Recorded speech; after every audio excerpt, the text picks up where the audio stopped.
Hi, Mark Hanlon here from Hanlon Equipment Company and StudWelderRental.com.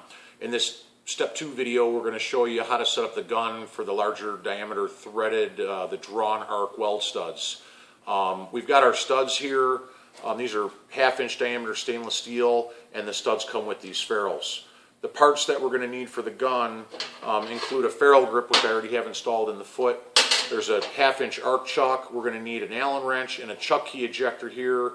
And then we're going to have a foot piece assembly, which consists of legs of various lengths and feet of different type.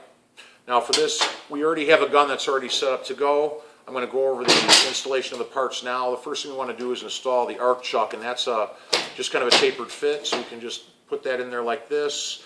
And then we're going to go ahead and we're going to slide our foot piece assembly on here. And it's important to note that the foot has slots in here, and when we end up with this setup in here, if we install a stud and a ferrule, we want to make sure that the stud is closely aligned into the center of the ferrule as possible. If not, it'll hang up on the side and it'll affect stud quality. So the way I do like to make that adjustment is I'll slide the foot piece all the way back so that's just over the chuck.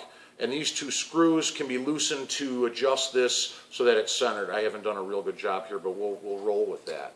And then when we install the stud, this is probably really the most important setting of all, and we want to have the stud, or the plunge setting, how far the stud is sticking out past the ferrule, to be about 1/8 to 3/16 of an inch. In this case, it lines up just about exactly where the chamfer on the end of the stud starts.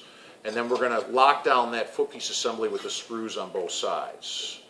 And we're ready to weld.